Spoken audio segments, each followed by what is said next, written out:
Hello and welcome back to Scott High School. It's the regional championship and the home field advantage to Scott. The game advantage to Scott, 20-7 at halftime. Scott Borders along with Dave Borst, a great first half for the Scott Eagles. Hats off to Coach Dan Woolley, did a great job of manipulating and managing the game, and got Scott their first touchdown on a trick play, and then they capitalized on 2 turnovers. They did get the extra point block, 20-7. Let me go over some scores, then we'll talk about what we're going to see in the second half of this game.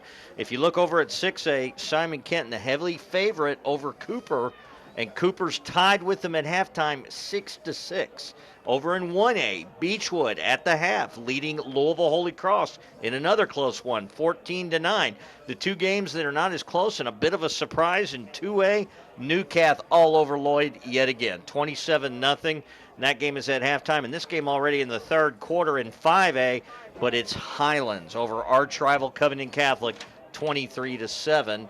And Dave Borst, you're going to kind of watch those. We'll see if we have any scores come up the rest of the way. But you take a look at this game. As we said before, Scott's going to get the ball to start things off here in the second half, already with a 2-score lead. And the way they've been able to move the football, they've been able to take big chunks of the clock. It becomes a field position. It becomes a game management type of game right now for the Eagles. Yeah, absolutely. Johnson Central really just shot themselves in the foot in the first half, to be quite honest about it. 2 turnovers, a costly penalty on a roughing the kicker call on a 4th and 5 that ended up giving Scott a first down. They ended up driving the ball down the field and scoring a touchdown.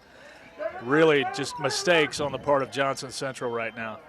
Boy, I tell you, that young man does have a leg as he kicks this one into the end zone. Another touchback, and it'll be the 20-yard line again for Scott. They've done that once already, and they've been able to manage the game. Like we said, it's all about that. It becomes a cliche almost, but they really have been able to do it. They did a beautiful job on that last drive of the half up until the extra point, obviously. And right now, they have 24 minutes to go to be in what would be the Final Four, and they would have to travel. We'll talk about that if it gets closer to the end of the game, but don't count this Johnson Central team out. They are big, they are strong, and they need to come up with another 3 and out here. They've done it one other time tonight. Shotgun formation, they hand off to London. London over the right side, short gain that time. Well, I said a short gain. They're going to give him forward progress all the way out to the 25, so a 5-yard pickup. We'll call it 4, and it'll be 2nd and 6. Yeah, it's a play that we've seen several times tonight. Just a simple handoff over the right side. London doing a good job of setting up his blocks and following his blockers, and it's been good for 3, 4, 5 yards all night long. They've got, you said it before, it's not like Scott doesn't have some beef on their offensive line as well. They do have some size. This Johnson Central team is big. Now, don't get me wrong, but Scott doing a good job up front. And there's a keeper. And he gets out across the 25 barely, so that's going to be a very short gain on 2nd down, and it'll bring up 3rd and 5 now, maybe 1. Again, I couldn't tell if it was a broken play, if he wanted to go to one of the crossers in front of him, but ended up being a keeper. I think it was kind of a designed, almost a draw play, really, because Perrin broke off his route toward the quarterback there. And then if that's the case, then you got to delay it a little bit longer. You almost rushed that too quick up into the middle. Yeah. All right, shotgun formation for Fitzgerald. 1 wide out on the play. London next to him gets the direct snap. They fake the reverse. No, they actually gave it on the outside to Perrin. Perrin gets the corner. Perrin to the 40. Out into midfield, into Johnson Central territory. Stepped out of bounds at the 41-yard line. Huge gain and a first down. 34 yards on the play. And it was quarterback Danny Fitzgerald who threw the block that sprung him on the reverse there. And again, we had talked about this in the first half. That's that formation where London lines up right next to Fitzgerald. Right before the snap, they take a step one way or the other. London then takes the direct snap. I find myself looking to who's got the ball. Dan Woolley's done a great job with his game plan. Tremendous job of play calling. Good scheming in this game. 10:23 to play, third quarter. Scott's in business in Johnson Central territory. They give up the inside handoff. It's London again, and he's just going to power forward for another decent gain from or on the ground, and they get the ball out across the 40-yard line to about the 39. Not quite as far as I thought. They put it where the ball was when his knee went down, back at the 39-yard line. Still a gain of 2. It'll be 2nd and 8. They had so many blockers pushing the line back there. It's almost like I expected it to be a 5-yard gain. This time it wasn't. London in the backfield with Fitzgerald. 2 wideouts to the near side. Fitzgerald to pass, working left side's got his man wide open to the 30. Breaks a tackle down inside the 30 to about the 27 on the catch. Number 81, Ryan Muck. And it's a first down for Scott. They keep the chains moving. Nice route there by Muck, and nobody within 10 yards of him when he caught that ball. Just, again, an outstanding job of play calling. A score here, and it gets to be very, very precarious for Johnson Central. Yeah. They're not built for a big comeback. Right. They have got to get a stop here. Perrin in motion. But they hand it off to London. He spins forward out to about the 25-yard line, and they're going to mark it right at the 25. So a pickup of about 3, maybe 4. Call it 4. It'll be 2nd and 6. Still another nice chunk on first down. That simple dive play basically over the right-hand side, and London just reaches out with that left hand and pushes his blockers forward. And they're picking up 3 and 4 yards at a chunk. You'll take that on first down all night long. Every time, all night long. Muck at the top of your screen, split out wide. They've used this formation for the duration of this drive that started at their own 20. Hand off to London. They've run that play about 7 times tonight. He continues to get positive yardage, not quite as much that time. They're going to give him 2 yards out to the 23-yard line. He's going to have to get to the 19, so that'll bring up 3rd and a long 4. And it's an interesting formation. They're using number 21, Jerry Burling, who's now coming out of the game, but he's snugged up right behind the line of scrimmage. In essence, he becomes an extra offensive lineman, right, but he's a step, 2 steps back off the ball, so your lead blocker is already in the hole when they fire off the ball at the snap. 2 wideouts to the near side. Looks like a pass play. He's coming left. Looks like an option now. He gives it away. The ball's loose. Still loose, and I think Johnson Central got it. They sure did. The first turnover of the game for Scott happens at the 25-yard line, and a chance to score and maybe even get close to putting things out of reach, even though it's early in the second half. Ends up being a turnover on just an ill-executed play. Yeah. Just a lot of things did not look right. They haven't run any kind of an option all night. Right. We've been bragging on them all night. They just didn't look real comfortable with what they were doing. And it was a good pitch. London had it in his hands. He just dropped it and then unable to fall on it. And there was nowhere to go if he had. Skaggs gets the first carry, and Scott gets him behind the line for a loss of 3. That's one of the first times you see Scott get penetration in that offensive backfield. Yeah, here's where we'll see what kind of defensive adjustments they made at the half, because Johnson Central was able to get the edge every time they tried in the first half. So we'll see what the Scott defensive staff came up with. It surprised me a little bit. Connor Ratliff, they have not gone to him as much as they did in the first quarter. I don't know if he's injured or is not in the game. I'm not sure why that is, but he has not had near as many carries since the first quarter. They faked the pitch. Now a little bit of a roll for Workman. Has a man on the near side, but he really wasn't open. Good coverage that time. It was Blanton, the intended receiver, but a nice job by Skylar Hale. Skylar Hale, 4 interceptions this year. The dangerous man to try to attack in a man coverage. Yeah, stayed right with his man that time. He wasn't buying the pitch and followed his man downfield. Had great position. Had that throw been anywhere near the target, Hale might have had his 5th pick. They only lost 1 yard on the first down play, and the incomplete pass brings us to 3rd and 11, and now they're going back to what we saw at the end of the first half. Trips formation, all kinds of guys moving. They get a complete pass to the 30, but I agree with you. It looked like the receivers on the near side were already moving, and that's going to come back and drop them 5 yards. Yeah, I believe it was number 19, Tyrese Allen, never got set on the near side here before they snapped the ball. He was still turning around to make sure he was lined up. Yeah, they're going to call an illegal shift. And that will back the ball up to just outside the 20-yard line, and that's going to make it even longer on fourth. Now, what's interesting is you were asking, well, can they decline the penalty? Because the result of the play, I don't believe, would have been enough for a first down. The problem is you can't decline it because it's a pre-snap call. Yeah. So it still will be fourth down, and what's very interesting is the official still has the flag down on the field. And they still haven't marked off the penalty, I don't believe. It's declined, so evidently not. Okay. I guess. But I thought when it was pre-snap you had to take them. But if it's an illegal motion, it's different from a false start. Yeah, they didn't blow the play dead. A false start continue, you would have to take, but yeah. an illegal motion you don't have to. So yeah, it's fourth down and 5. And they are set to punt, so we will get to see this young man. They claim had a 91-yard punt. I think last week is when it happened, so we'll see what he can come up with here.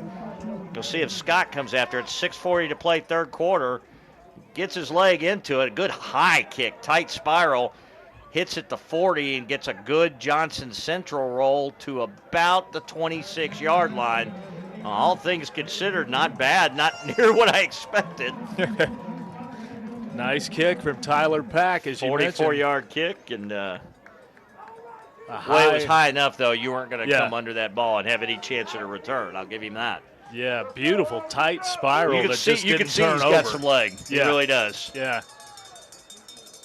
All right, 6:28 to play, third quarter. Scott dodges a bullet. If you're going to turn the ball over, turn it over deep in the enemy territory, and that's what they did. So it was not good field position for Johnson Central, and they were not able to do what Scott has done twice, and that's capitalize on any turnovers. So Scott gets the ball back. Perrin in motion. London finds a hole in the middle. Looked like he was going to get more yardage than Gang tackled at about the 32. Good job, so it's maybe only a gain of 1.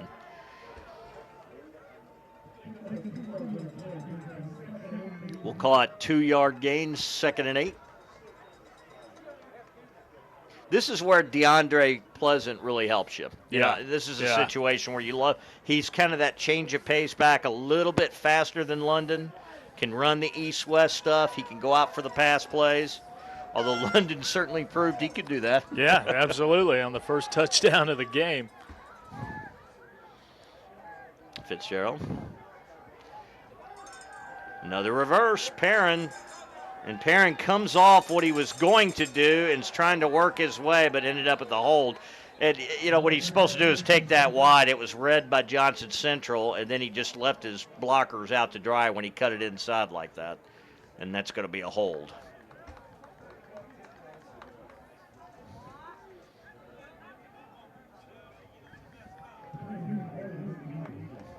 That'll back him up 10 from the spot. So, again, Scott not doing much better on the offensive end. What was a crisp run offense on either side for each team, a little more sloppy here in the second half. 5.5 to play, third quarter. Scott still leads 20-7. Yeah, we saw Scott do this. I think it was on their second to last drive in the first half. They just were unable to do anything. They went backwards and ended up having to punt out of their own end zone. But then Johnson City turned it over again. About 16 yards. You got to get up to the 36-yard line. Just outside the 20, so more close to 15. 3 wideouts on the play, 2 to the near side. Shotgun for Fitzgerald. Fitzgerald with the rush on. The screen set up, but no blockers there. It's a short gain, maybe a yard. Usually that's what you see is more like a swing passer where no blockers out front. Usually when they dedicate that much to getting to the quarterback, you're going to have something open, but another good job by the Johnson Central defense.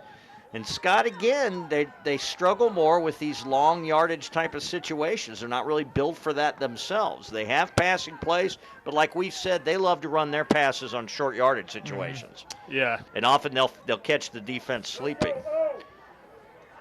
Well, you got to come up with something here. 3rd and 14. 2 wideouts to the short side of the field, the near side. Bad snap. On the ground, Fitzgerald has to run out of there, and he's in a hurry now. Throws the football. It's going to be caught for a first down on a ball that probably should have been picked off. Wow. Unbelievable. Great. An ill-advised pass, quite honestly, by Danny Fitzgerald. Threw it into blanket coverage, but it's tipped up in the air by the Johnson Central defender. Falls right into the hands. You know, good teams do create what we call breaks. Right. And Scott has hit every one of them. They must have prayed this morning and had their 4-leaf clovers, because every ball has seemed to bounce their way in this game, not the least of which was that. That's just bad fortune. Johnson Central had them stopped, and it's another first down. They keep the chains moving. Tight formation now for the Scott Eagles. A direct snap up the middle goes nowhere. Good job plugging the hole. Number 21, Jerry Burling on the But what carry. becomes more significant, again, it's only a 2-score game, but time running as we have an injury. I couldn't tell if was that That's Fitzgerald. Fitzgerald, and he looks like he is in a lot of pain in the middle of the field. I think he got the wind knocked out of him. And I've always said this, you never want to belittle that, because let me tell you. Yeah, that hurts. You don't like it, but that's what it looked like, the way he was moving around. He just got the wind. He'll have to come out of play, though. It'll be 2nd and about 8. They gave him a gracious 2 yards. What's odd, though, it was a direct snap, and he was off to the other side. He wasn't really blocking on the play. I'm not sure what happened to him. Yeah, I didn't see. I was following the action of the play with Burling running up the middle, so I'm not sure if maybe somebody took a late shot on Fitzgerald. He's up under his own power. I think you're right. I think he just had the wind knocked out of him. But well, those both legs came up, and I'm telling you, anybody that's ever had that happen, it just you can't get any air. Yeah. It's scary, and it lasts all of about 30 seconds. But boy, you're hating life during that time. Yeah, so it's pretty miserable. I never belittle that with a player. Yeah. I've learned my lesson. I've had it happen to me enough. Absolutely. That's no fun. He'll be back out. They're going to check him out, I think, to be sure. But what's more interesting is, okay, what do you go? Perrin a lot of times comes in to play quarterback, and that's what do you think will happen here? Well, Perrin will be in the shotgun with London next to him, so I don't expect a huge pass play here. Perrin keeps it. Almost a read option, but didn't fool anybody, and he'll be lucky to get back to the line of scrimmage on that. And it'll bring up 3rd down. Let's see if they bring in Fitzgerald now. Yep, coming back out on the field.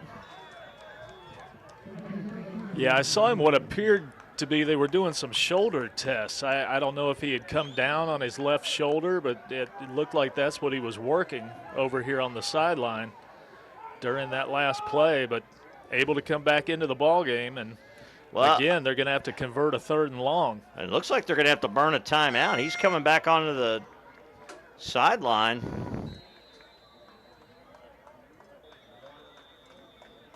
That's an important enough juncture of the game where they're going to burn the timeout here. So yeah.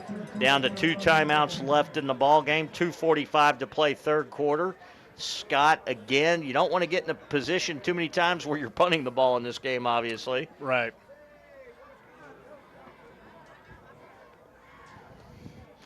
Take a look at the brain trust. Again, can't say enough about Coach Dan Woolley. There's some of the fans.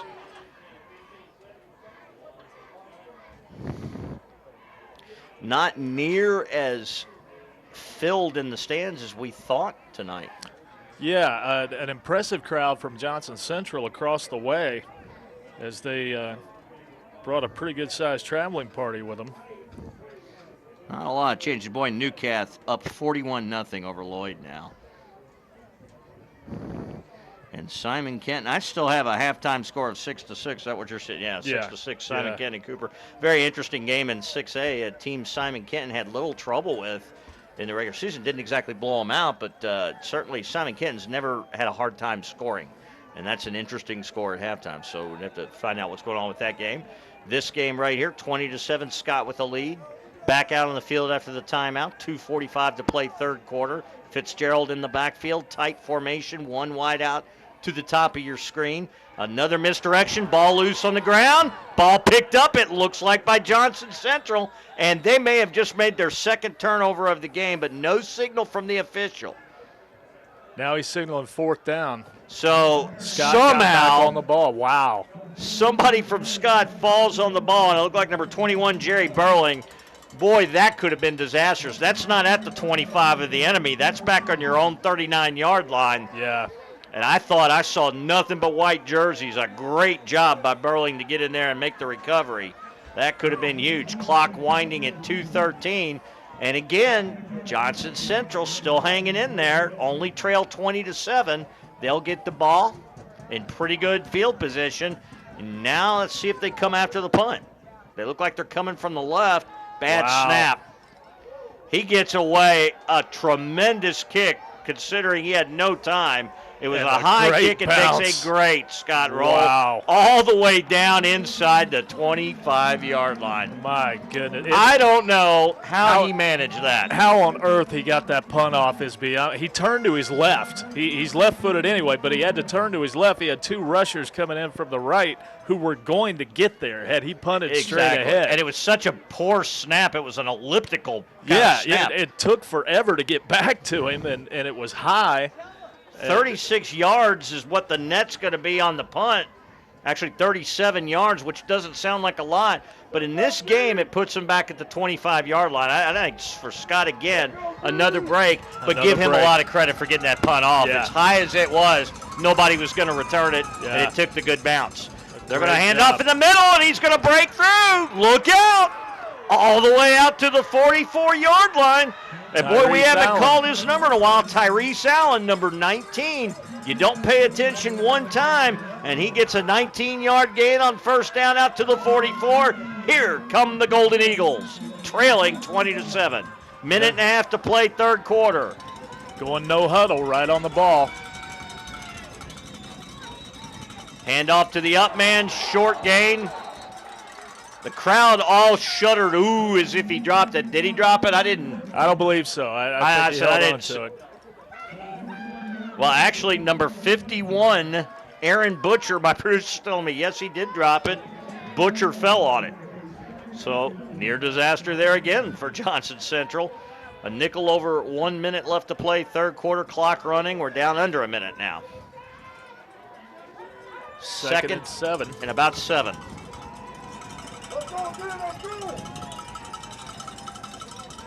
There he is. Been waiting to see him. He gets the corner. Big gain into the open field. Here comes Ratliff. Still going. Cut down inside the 5. But a huge gain. Skylar Hale finally brings him down. But a huge gain. Injured Scott Eagle back at midfield. But that's going to go for a 46-yard gain inside the 5-yard line. First and goal to go for Johnson Central. And this is starting to get real interesting. Absolutely. Just a simple pitch play out around the left edge, and they've been able to get that edge all night long.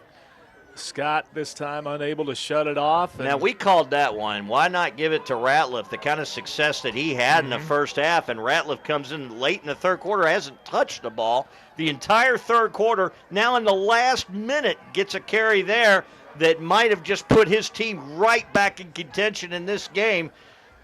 They can get it to within one score, and at that, a score and an extra point from actually taking the lead, assuming they get in here. We're getting set up for a very interesting fourth quarter, my friend. We need it. We've had enough not interesting fourth quarters. So. Absolutely. Still unable to see which Scott Eagle that is that's down on the field. He's sitting up now across the way, being attended to by both training staffs.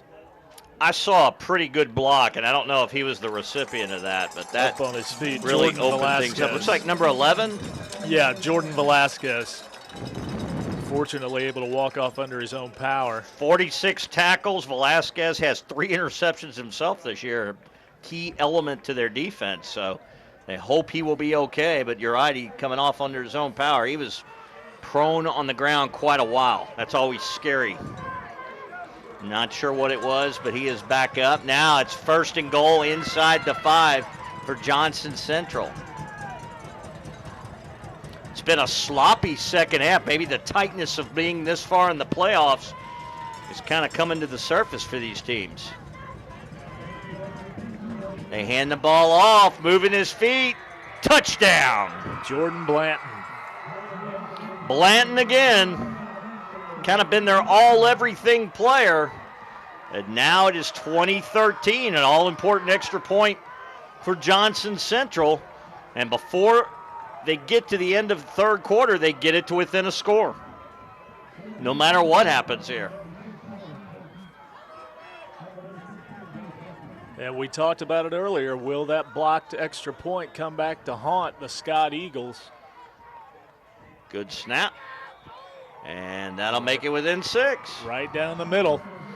2014, 28 seconds to play, 3rd quarter. And Scott, who looked like they were going to be able to score and take a 3-score lead, turns the ball over twice in this half.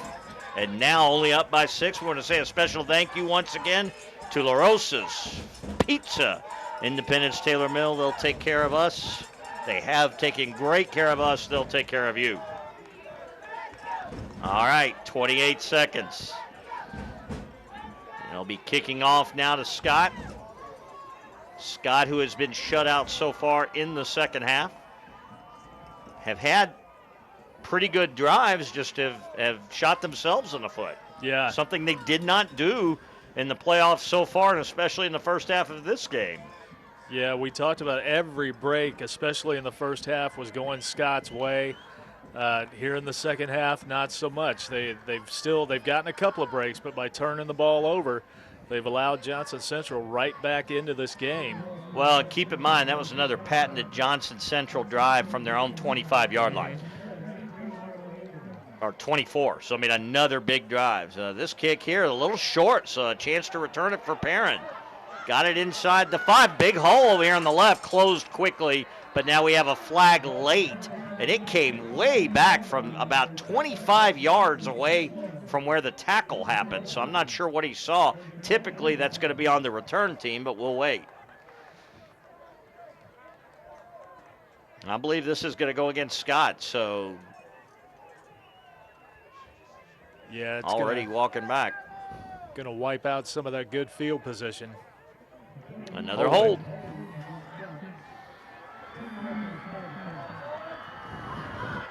A lot of things not clicking for Scott right now. That's going to put the ball at the 14-yard line.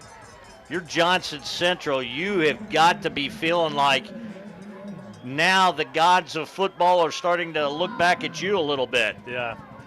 The Johnson Central crowd across the way getting into it now. They're getting pretty vocal. You got a feeling that the momentum has switched in this game. One wide out to the top of your screen. Scott ready. Man coming in motion is Perrin. Fitzgerald running to the near side. Not a lot there. Scoots out across the 15, maybe to the 17, no more. Still goes as about a 4-yard gain. Mayo caught 3, 2nd and 7. That might be, they stopped the clock. I think he got out of bounds. It's showing 15 seconds, so we may have one more play to run, depending on what they do before the end of the 3rd quarter. Yeah, that one just a design keeper all the way. Yeah, it's 2nd and 7. Mark the ball right at the 17. Ryan Muck at the top of your screen, the only wide out on the play. London standing right next to Fitzgerald. Gets the inside, handoff has a hole. 20, dragged down. It's going to be close to a first down, about 3 yards shy, so a good gain on 2nd down. They're going to have to get out past the 24-yard line for the first down. but that will be the last play of the quarter.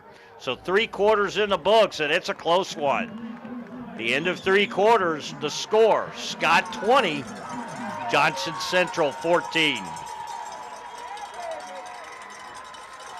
Scott really needs to get this first down. You don't want to do a 3 and out at this point in the game and give up this kind of field position to Johnson Central. And what's worse, find yourself having to punt again with that storm coming right down at you.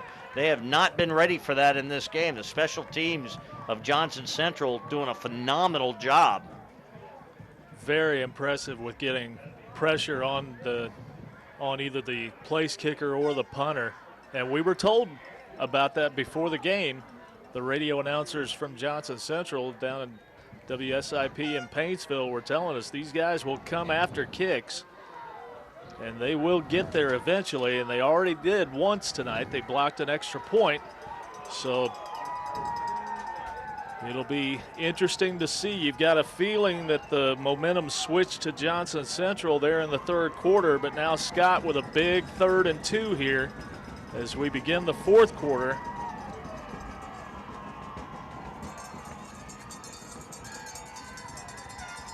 All right, here we go. Big 3rd down play, 3rd and short. There's the sidestep, direct snap. London breaks it. He's gone. No flags. Touchdown. Wow. On a 3rd and 2. 77-yard touchdown, and look out, Fitzgerald not putting any weight on his left leg. Comes bouncing off the field down to the sideline. His left leg sticking straight up is hurt, but a 77-yard touchdown. Thinking that might be a cramp for Fitzgerald. They're massaging his calf, but a 3rd and 2, simple dive play that they've run all game long, and you talked about it earlier. Roberto London is that type of back. He's going to punish you for 3 or 4 yards every carry, and sooner or later he's going to slip through and break one. And once he got through the line, the entire defense was bunched up to stop the run. When he got through the hole, nobody was catching him. Simon Kenton up 13-6 on Cooper late in the 3rd quarter. Almost every other game decided.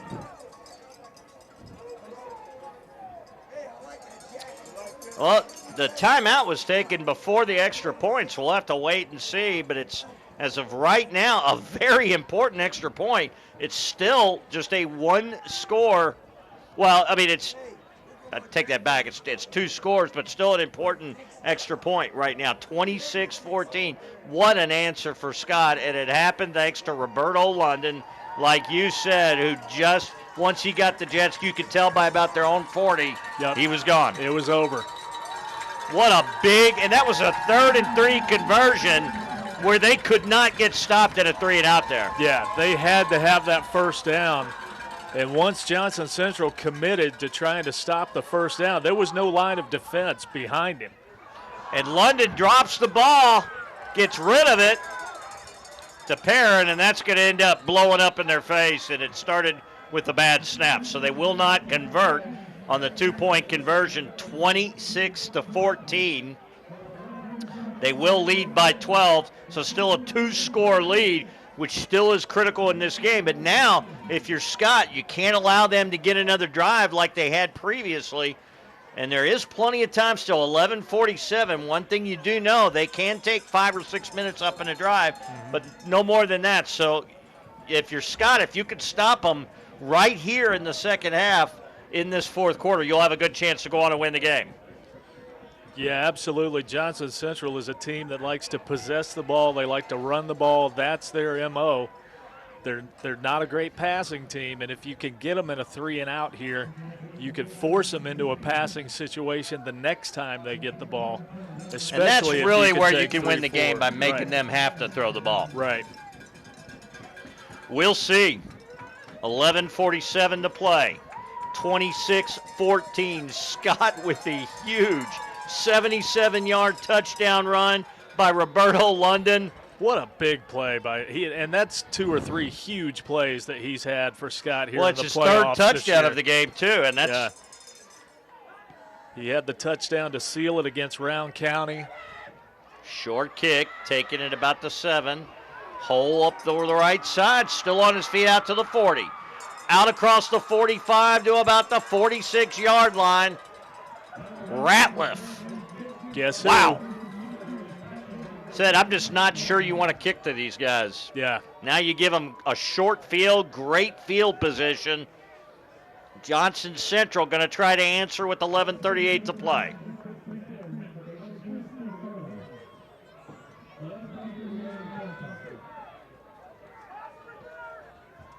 Plenty of time here for them to run their offense and just do what they do. They Yeah, don't have to you don't change want to do anything. anything different here. Exactly. We Right. talked about that. Don't get out of what you do here.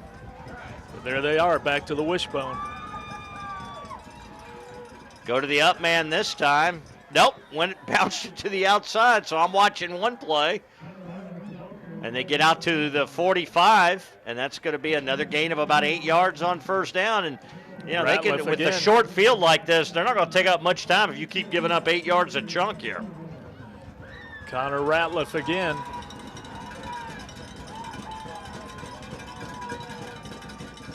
Workman hands it off again. That's a first down. Out inside the 40-yard line to the 38. Move the chains. Clock will continue to run. Credit to Workman, too, on the play fake to the up back. He's riding that running back all the way into the hole before really he pulls that ball out and then hands it off to Connor Ratliff. So But he's you know, selling the Workman fake. doesn't run. I mean, that's something I haven't seen him do a lot. Right. You can if you're the defense, you can eliminate him from the equation. They pitch it, trying to get that corner again. Scott is going to get a hold. Flag. There There was you a go. tackle. I think everybody in the stands and us saw it. That's one thing you just can't do. Yeah, number 21, Jerry Burling, tackled by a couple of Golden Eagles as he was trying to seal off the edge there. And that's going to drop them back about 10 yards from the 38. So they'll drop back to the 48, and that'll bring up 1st and 20.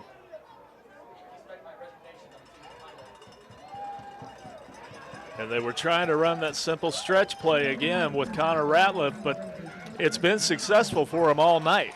Well, the key that time, again, when Scott's been able to break it up, they've gotten penetration on the outside. Right. And that time he took up 2 blockers, and that gave time for everyone else to catch up. They had to tackle him to get any yards out of the play at all.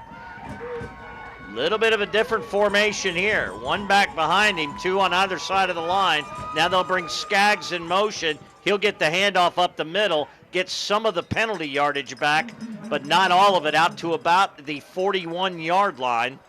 And that'll bring up 2nd down and about 12. And again, this is a team that can get 7 or 8 yards a chunk. Mm-hmm. They've been doing it all night long. And an excellent running team. Skaggs just put his foot in the ground there and turned it upfield behind one of those 2 big blockers. Back to the wishbone, and a big hole up the middle, and that's going to be a first down. Tyrese Allen. So Scott with the golden opportunity to get the stop there, and Johnson Central comes up with a huge play. And they have got to answer, and they've got to answer on this drive, and a field goal doesn't really help a whole lot here. Yeah, even with a field goal, you're still down 9 points, so you've got to punch this in the end zone if you're the Golden Eagles. 9.5 to play. Here comes Ratliff trying to get the corner again.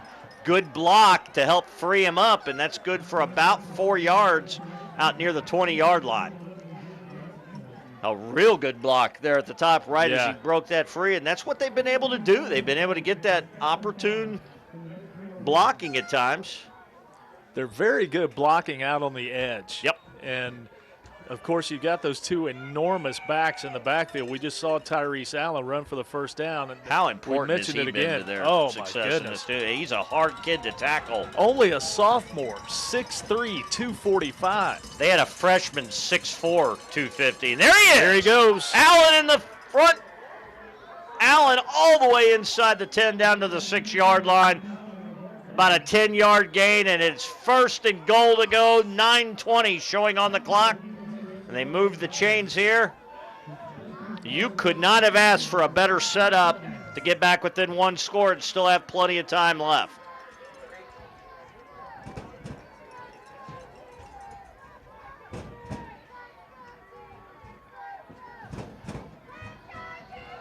All right, here we go. Well, they emptied it out for Ratliff. 2 blockers in front of him. He's going for the corner and gets close, but looks like they stopped him just short at about the 2-yard line. He got out of bounds to stop the clock at 8:53. They'll actually mark it inside the 1. You know, Scott, we've talked all night about Johnson Central's size as we've got another Scott Eagle down in the end zone. Connor Ratliff, the guy who's rattling off 9 yards a pop. Smallest man on the field. 5'7", 140. And if he's 5'7", I'm 6'4". Right. Okay. Right. Absolutely. No, he's not 5'7". Let's be real about it. He's getting hidden behind that giant offensive line and those 2 giant blocking backs. Occasionally they will give the ball to keep you honest. And he knows how to use those blockers, and I agree with you. That's Absolutely. what got them so much success moving the ball up and down the field. Even though they had only 1 score at halftime, they had success moving the ball by mixing it up with Ratliff. Yep. Well, then we didn't see Ratliff for most of the second quarter, for the entire third quarter until the very end.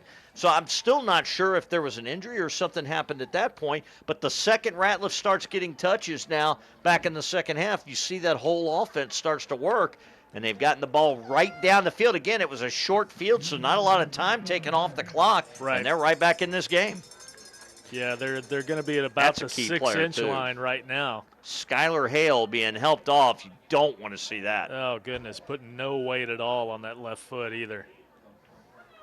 Skylar Hale, one of their best defensive secondary type of players. And a senior leader, 4 interceptions coming into the game. 43 tackles. And I'm afraid that one is looking like more than a cramp. Well, when you don't, he's got it straight. He's not Yeah. bent, and that starts to worry about his knee at that point. Yeah. We don't want to speculate, and I hate doing Right, that, so we right. won't. But we saw Danny Fitzgerald limp off the field a little while ago, and he's back in the ball game now. it's been a hard-fought game, no matter what you say. Either both sides of the football, it's been physical and hard-fought. Absolutely. I think you knew you were going to get that if you were Scott with this Johnson Central team. They've had to go to Johnson Central the last couple of years. Handoff on the up back, inside touchdown. Yeah. Hard to tell from here, but they gave it to the up back that time, and Number 40, Scott back on their heels, got blown off the ball a little bit. number 44, 1-yard touchdown run. Number 44, Gunnar Sloan on the carry. One of those up backs that we've talked about, one of those big up backs. He's listed at 6'2", 245. Well, 26-20, a 6-point game. The extra point will make it a 5-point contest. Extra point, good. Well, he just did sneak it inside that right upright. I wasn't quite sure. Yeah. Yeah, I don't think he got his full leg into that one either. All right, so Scott scores the 77-yard touchdown. Johnson Central answers right back with a great return on the kick and then marches down the field, and there's still 8:49 left, plenty of time. All Johnson Central has to do is to be able to come out now and get a stop here against Scott, something they've struggled with, but Scott has also been a little more careless with the ball here in the second half, so we'll see what happens. Ball security, a big issue right now. Got to believe Coach Woolley is telling his boys, secure the football. Johnson Central would love to get a big kick into the end zone here from their big, and we mean big, kickoff specialist, Tyler Pack. And if you're Scott, ideally you want to come out and have a 14, 15-play drive, punch it in right at the very end, take as much time off of this clock as you possibly can. Now, Dave, I do want to tell you something about Tyler Pack. 6'4". Watch him kick this. He obviously plays soccer, onside kick, but they're going to say people were already moving, or what happened was part of the line got ahead of the kicker. Can't do that. So that looked like a designed onside kick. It was, absolutely. Interesting call. What I was going to tell you about him, he does play soccer, but not what you would think with that leg. He's the goalie. With that kind of size, I believe it. I believe it. Well, this is going to back up the kick, so this an advantage for Scott. Offsides on the kickoff, so we'll see now. Will Johnson Central try that onside kick again? Nah, I think now if you're Scott, you're ready for it. I think now you got to kick it deep. Scott's pulled all of their guys up near midfield. Their deep men are just inside the 20-yard line. The good news when that happens is if you're Johnson Central, you can kick it deep, and it's hard to get the blocking set up. Right. So I would go ahead and kick it deep, but we'll see. Now they're dropping back. Morel Engelman is back around the 10-yard line. No, he's coming in and kicking it. Yeah, you could tell. Line drive. Touched. Now he fields it at about the 6, trying to come out of there with it. Look at Engelman go. Engelman out across the 35 to the 38. Great return. Nice return. Great job of picking his blocks. Great job of blocking by the Scott kick return team. Sets him up in nice field position. Now for Scott, ideally they want about a 5-minute drive, and they want to burn some clock and be able to score a touchdown and put it away. And if they can do that, you'd only leave 2 or 3 minutes and 2 scores. But you got to get off the schneid here, make sure you convert these first downs. And you've only got 1 timeout left. Johnson Central has all 3 of theirs. They fake the reverse. No, they give it to Perrin, so Perrin ended up with it. Perrin somehow scooted forward for an extra 2 yards. What a great job of falling forward by Nelson Perrin. Not a huge gain of about 4 yards, but a lot more than you expected them to get. Absolutely. Out to the 43-yard line. Looked like he was stuck in the backfield and somehow or another manages to fall forward for an extra 3 yards. 2nd and 6. One wide out split to the short side of the field. Tight formation. London in the backfield gets the carry. Trying to find a hole, and he's stopped before he can get going, and that's a loss of a yard. Well, they're going to give him forward progress, which gets him back to the line of scrimmage, basically. And that'll bring up 3rd down. Tyrese Allen and Nathan King in on the stop for Johnson Central that time. And I'm telling you, this is medium. This is as loud as I've heard the crowd tonight, and it's mostly coming from the Johnson Central end. They are into it now. They are fired up. They know what a big 3rd and 6 this is. If Johnson Central can hold Scott here, they'll get the ball back and have a great chance to take the lead. Fitzgerald doesn't look real worried, does he? There's the sidestep, direct snap again. London trying to find it up the middle. It's going to be short. 46-yard line. And I just can't believe Coach Woolley's would even think about going for it here. I'm sure it crosses your mind, but I think, well, the smart money says you got to kick it out of there. But again, it's 4th and about 3. Is it possible he ran that play knowing he was going to go for it on 4th down? It could be. He might have thought this is 2-down territory. It is. They're going for it. On the field. 4th and long 3. So again, smart money would say kick it, but that hasn't exactly been a successful enterprise either. Right. Now, could Fitzgerald do a quick kick here and try to catch everybody off guard? High snap, and it is. It's going to be a quick kick, and Fitzgerald gets a good one. Short, wow, what a great bounce. Boy, things could have gone badly. Well, I tell you what, was that touch? They're going to get together. Number 5, Garrett McLeod came down. Did he touch the ball? And they're going to say no. They're going to say Johnson Central ball. Wow. It looked like a wrestling match down there for the ball at the end of that Now, punt. we're going to have everybody ask us for a replay. Folks, we don't have the replay capability at this juncture. We apologize. From our vantage point, I don't know, what did you think, Dave? I honestly couldn't tell from here. We're kind of at an angle, but I don't know why on earth he would have been running down there unless he thought somebody got a hand on that ball at the line of scrimmage. Well, he's going to get a good talking to on the sideline. Yeah. I'm just going to have to yield for the referee there. It just wasn't clear enough for me to see. Yeah. Garrett McLeod almost set Scott up deep in Johnson Central Ratliff, territory. a lot of room over there on the right side. Out to the 20. Another first down. 1 carry, 10 yards.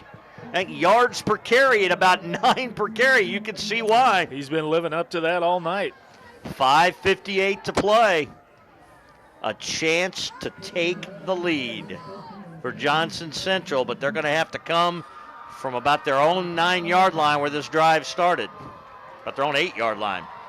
All right, clock running. Not in a hurry yet. Scott needs a stop.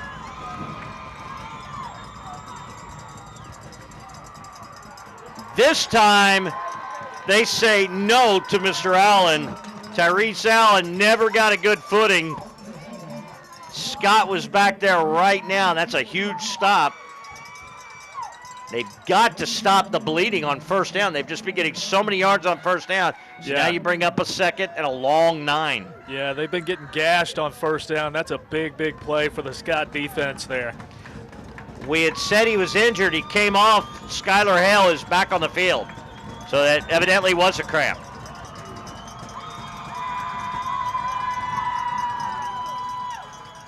Back to pass.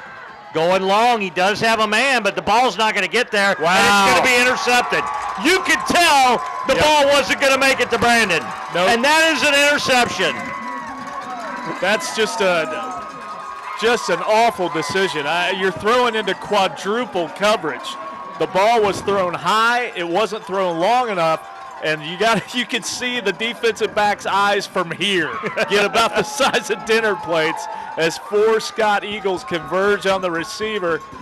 And I couldn't see who came down with it. But again, Johnson Central kind of getting away from what they do. Well, that's the first thing I thought. Right. Why? Right. Why are you? It's second and long. Right. But you're getting 9 yards a chunk running the ball. Yeah. And that's a case where he's open, but you better have a quarterback that can make that pass. And so far, Workman hasn't shown, that he could get it that far down the field. He waited almost too long. Absolutely. Waited too long and threw it too high. And that allowed the defense to converge underneath. Now, it's not over. Johnson Central still with 3 timeouts. So Scott's still going to have to convert some first downs. That's not the way to do it. No. Perrin cut down. Great defensive play. Number 10, Nathaniel Wilcox, comes streaking in to drop Roberto London. And Jordan Blanton, who we've called a lot, was in on that play too. Yeah. And I tell you, he's been something else. Wow. Now with 4:38, let's see what the clock starts here, and it does. You're going to be at 2nd and 14. You're going to hold on to your timeouts, at least on that play. Now, if you stop them here, you're probably going to burn 1 timeout. We'll see. Well, I won't call it for him. 4:18, clock running. And they are taking their time. That's the right thing to do. Another misdirection and loose ball, and this is recovered by Johnson Central. Wow. And I mean an unforced error like we saw in the first half with Johnson Central.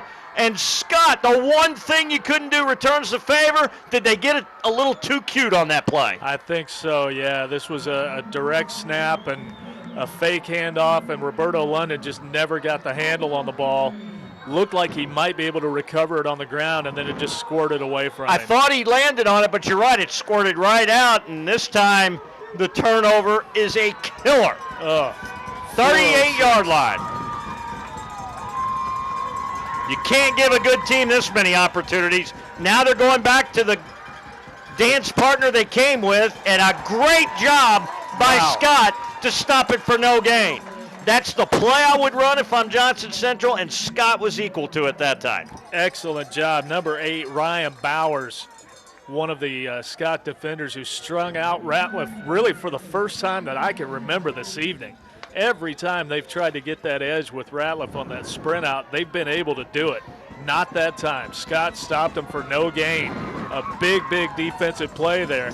We're inside 4 minutes now. 2nd and longs where we saw him try the pass play. Yeah. They're not in a passing formation. 4 ticks under 4 minutes. They do split Allen out wide. Watch him to the top of your screen, and it's a straight drop pass. Now he's in trouble. He's going to have to run with it. He wanted to throw, now does throw out of bounds. That was well played by Hale all the way. Hale saw it and just well played. Very well defended by the Scott Eagles. Tremendous job of stringing out the quarterback, making him try to scramble and create. And Workman was very smart with the pass. Yes. Only his guy could have gotten that. And you knew he wanted to pass it before then, but he could see Hale just waiting.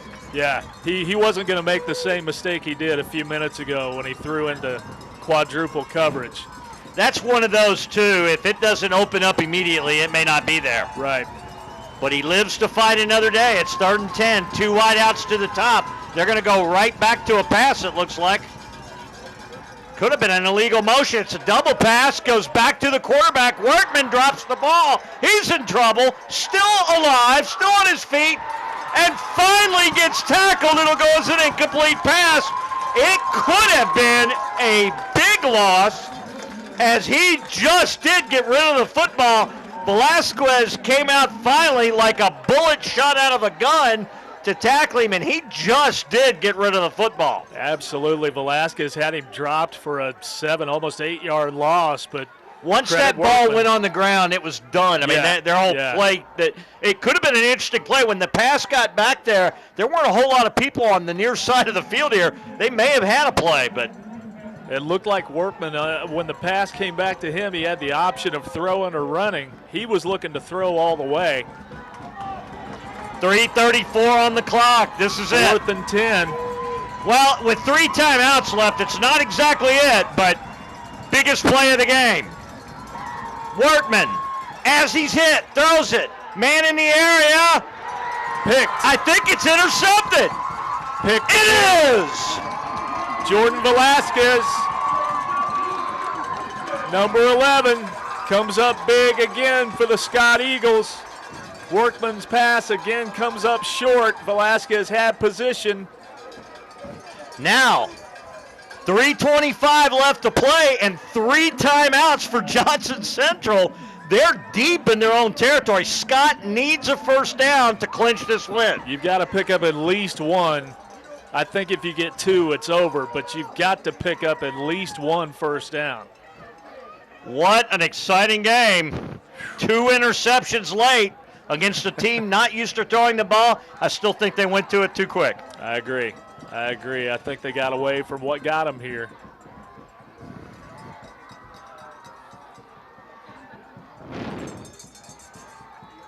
Just a keeper. Fitzgerald, the senior, sure hands, just drives into the middle. He's at least going to force them to take their timeouts, but no yardage on the play. Clock running. So right now, again, and I get this, choosing not to use the timeout. They're going to let the clock run with this much time left. Not a bad move. We're right at 3 minutes right now. This game far from over. Thank goodness, if you are Scott, you do not want to turn the ball over down here. Well, I was going to say that goes without saying, but you said it. It's thank you, Captain Obvious, right?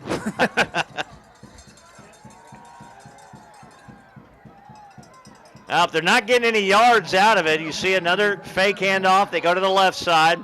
Might have lost about a yard on that play. So they're being very safe. Now they burn the timeout. So this is kind of what we talked about in the last drive. You stop them 2 times. You present a 3rd and long now. You burn the timeout. What's more important is you put Scott, if they want to convert, in a passing situation right now.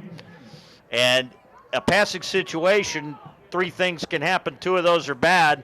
And one of those involves stopping the clock at least. So, you may get the ball and 2 timeouts with about 2 minutes, a little over 2 minutes left to play in the game. So I said before, I'll say it again, this game is far from over.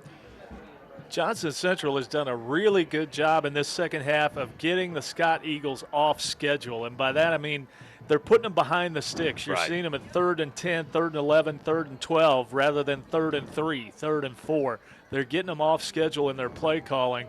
And Scott is going to have to come up with another big 3rd and long conversion here. All right, back on the field now. 2:32 left to play. 2 timeouts left for Johnson Central, 1 for Scott.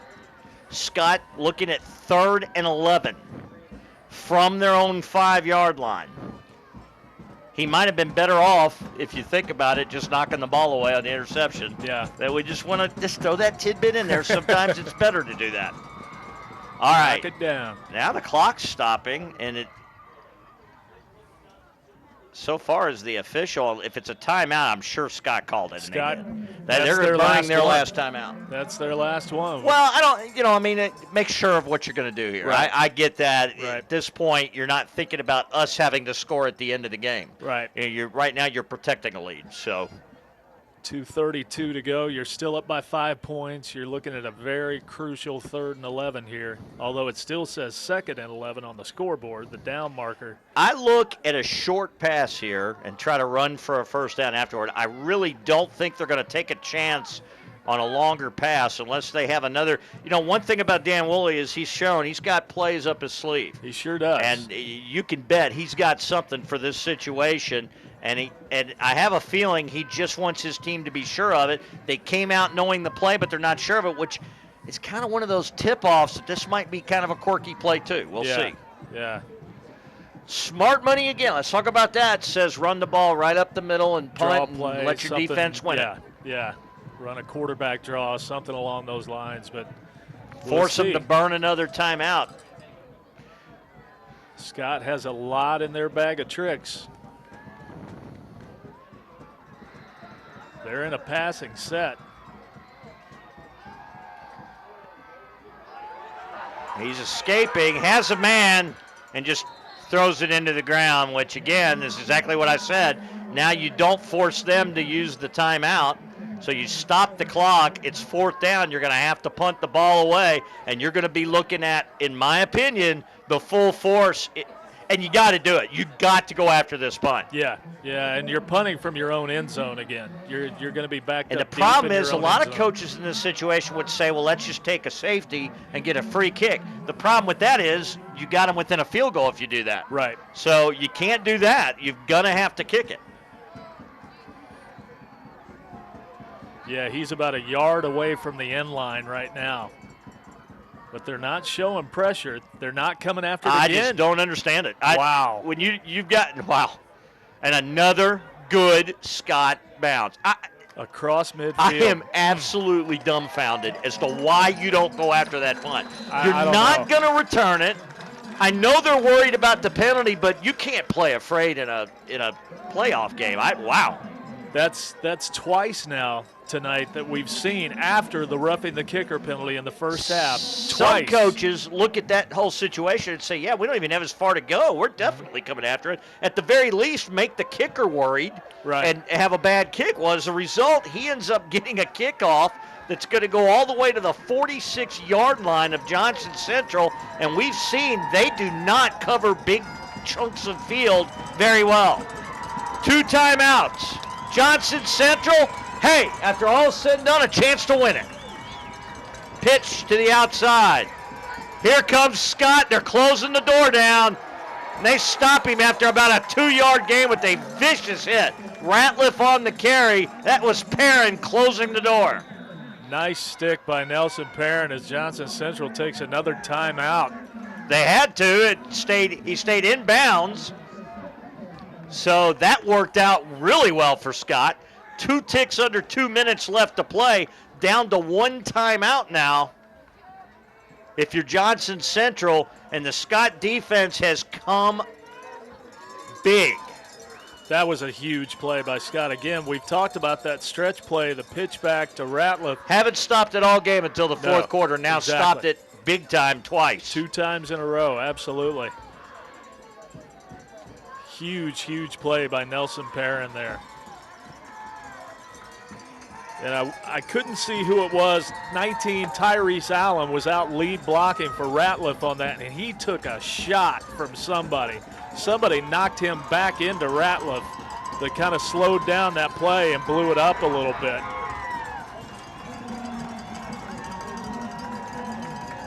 Winner plays Knox Central and Wayne County winner, and it'll be there. So you're going to travel. Big 2nd and 9 as the Scott crowd coming alive now. Pitch back. It's a trick play coming. Allen fires it. Man in the vicinity. Knocked down this time, and it almost was caught. It went through the hands of Nelson Perrin. Well, you can tell Allen a little more on that ball. Yeah. But again, so well covered that really you didn't give it a realistic chance. I mean, Scott really knows how to defend the pass, and this you can tell is just not Johnson Central's game. Third down. The back end of the Scott defense has been great tonight. The Scott secondary has taken away whatever little passing game Johnson Central had. Correct. The Scott defense has taken it away. Outstanding job by the secondary. Let's see if Woolley now comes after Workman a little bit. They look like it's a run play set up. Wishbone now the reverse. It looked like he had for a second thought about passing it. And a big tackle. Huge. Number 8, Ryan Bowers. Wow. Got a touchdown earlier in the game and a huge tackle. There weren't a lot of gray jerseys on that side of the field. No. And that forces them probably to burn a timeout. Let's see, one timeout left, the clock running right now, and they're having trouble. They're not in enough of a hurry right now. This is a 4th down play. You got to use that timeout. 4th and 9. You better be sure you know what you're doing, and they're not going to call it. Again, I'm shocked. Trips to the near side again. Johnson Central being forced to get away from what brought them here. Credit the Scott defense for that. And it's a flag, and I'm telling you, you don't burn the timeout. That's what happens. They looked confused from the onset of the play. Why you don't burn that timeout, I have no idea, and there were all kinds of people moving before the snap. Tyrese Allen, who was split out to the near side closest to us, was lined up 3 yards offside. He had to back up as quick as possible. And now they use the timeout. There have just been some inexplicable coaching maneuvers I have not understood on the part of Johnson Central. And Scott, as of right now, looking to capitalize. They are one stop away from going the next step. This is getting down to the Final Four in Class 4A. This is it. One play away, 55 seconds, and you're looking at a trip to the Final Four. And you will see a big celebration. This place will come unglued if they can get it will. This stop. Their last game at home. They've had to go on the road in this round in the past. So this has been longer than they expected to play football on this field this year. And what a way to go out, winning at home, moving on to next week with an opportunity to play in the state championship. On the precipice of a regional title, Scott leading 26-21, 5 ticks under a minute left to play. 55 seconds to be exact, and all they need is a stop right here. On a 4th and 14, you couldn't ask for a much better setup if you're the Scott defense. Don't let anybody get behind you. Nelson Perrin, the lone safety. Back to pass. It's Workman, got a man on the near side, doesn't seem. Gets rid of the ball. It is complete. First down. It's a first down. Wow. Complete for a first down. No timeouts left. Jordan Blanton. 43 seconds. Wow. On 4th and 14, Jordan Blanton comes down with the ball just a yard beyond the line to gain. 42-yard line, and the clock's running. He did not get out of bounds, and they have no way to stop it, but they've got time. 35 seconds. Scott's going to have to do it again. Swing pass to the near side, trying to get out of bounds. Blanton does. Stops the clock at about the 38, pickup of about 4 yards. But more importantly, it takes significant time off the clock. Just 23 seconds left.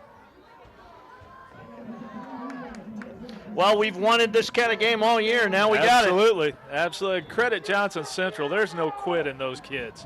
There's no give up in them. They're faced with a 4th and 14 One play to determine their entire season, and they convert. And they did it on a play they had to string out. Yeah.